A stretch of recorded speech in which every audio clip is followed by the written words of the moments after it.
Alright, hey guys, my name's Eddie Toro. So, how many of you guys have incorporated dairy into your lives in the past? I have. Alright. Well, almost everyone in America has made dairy products or milk a very important part of their dietary lifestyles. And milk is often portrayed as like the ultimate beverage. It provides good bone health, it has protein and other nutrients, and it's always often portrayed in the popular Got Milk ads, which have popular athletes in it. And so a drink with like this many good qualities may seem too good to be true, but I'm here to tell you today that it actually is too good to be true. I'm also going to tell you though how to find like hidden dairy in like common things such as breakfast cereals and breads, and also healthy non-dairy substitutes and alternatives.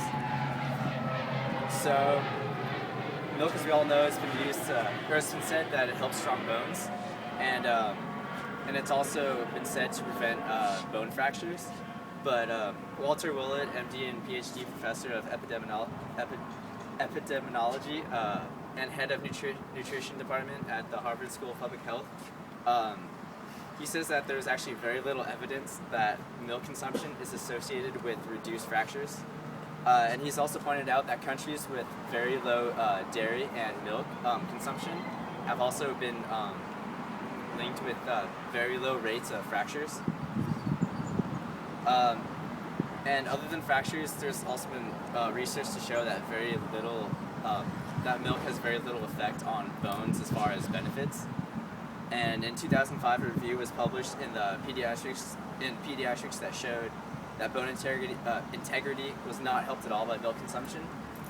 And a study was also published in the Archives of Pediatrics and Adolescent Medicine that it found in most of its subjects that had consumed most dairy products, or they found that the subjects that consumed the most dairy products and calcium actually had double the risk of stress fractures. And on top of all of like the non-bone benefits, milk is also very high in calories and saturated fat. One cup of milk has, or 1 cup of 2% milk has 138 calories, and the USDA's recommended amount of 3 cups of milk a day comes to 366 calories. All dairy products contain large amounts of saturated fat, like I said, and they can also be contributed to heart disease and other health problems. And so we already have calories and fractures, but there's more. Milk can also be linked to several different types of cancer. Dr. Wool again, he says that there is quite a body of data showing a higher risk of fatal prostate cancer associated with milk, and also the estrogens in dairy products are also a risk factor for breast and ovarian cancer. And also, cows were never meant to produce the amount of milk that they do, and so to get them to produce,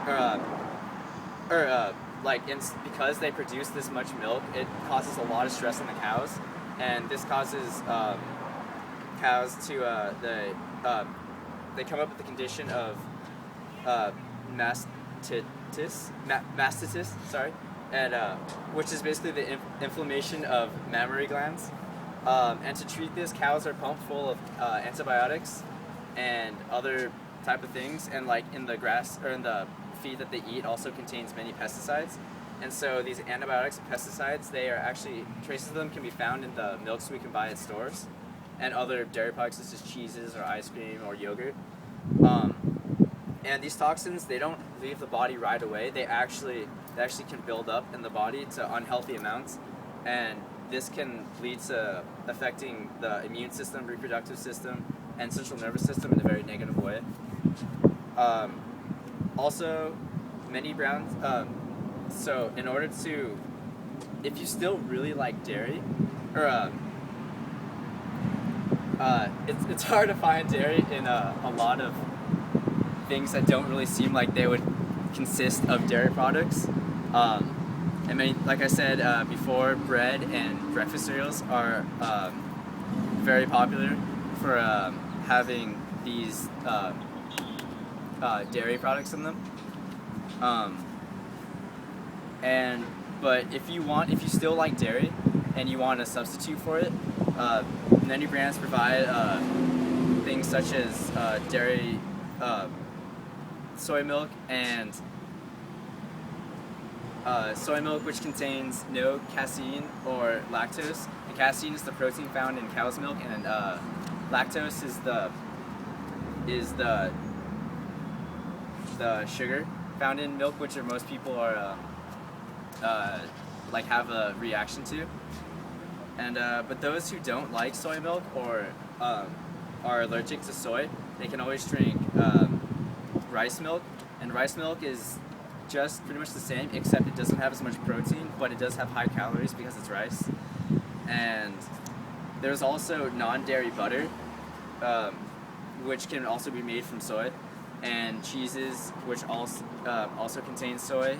But sweets can also be made with a very wider variety, such as the rice milk and the coconut milk. And all those are non-dairy. But yeah, like I was saying also before, many things contain dairy products which we normally wouldn't consider. Boxes of cereal contain casein, which is again the fat or the proteins in milk, and non-fat milk powder and whey protein, which can, again, it sounds familiar because it's usually used in protein powder, and so people just see it and it doesn't click that it's milk right away. And also cereal bars, like anything like from common chewy bars or granola bars. They also contain some form of butter or casein. And also processed sandwich breads, like used for many school lunches, they also contain casein, whey, or non-fat milk powder. But a lot of the time they disguise the words to so that you don't recognize it right away. And words to really look out for are casein, caseinate, lactic acid, lactose, and galactose. All those are usually derivatives of some sort of dairy product. So in conclusion, cutting out milk from your normal daily diet can actually really benefit you in many, many ways. And it'll cut down many health risks that can actually be caused from dairy. And even if you don't cut dairy out completely from your life, it'll still have a significant benefit and you will feel a lot better. Thank you.